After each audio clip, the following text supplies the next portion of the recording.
Good day, ma'am and sir. My name is Maristel Huntukan. I'm 43 years old. I am single mom with two kids, 19 years old and 12 years old. I live in Davao City, Philippines. I worked in Hong Kong last year, 2018, 2020, as a domestic helper, and I finished my contract.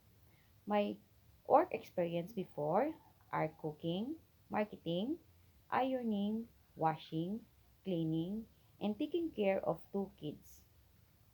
Ma'am and sir, I am trustworthy, patient, flexible, hardworking, and I promise to do my duties and responsibilities with all my best.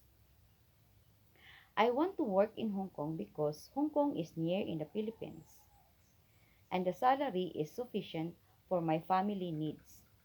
Ma'am and sir, I hope you give me a chance to work with your family as a domestic helper.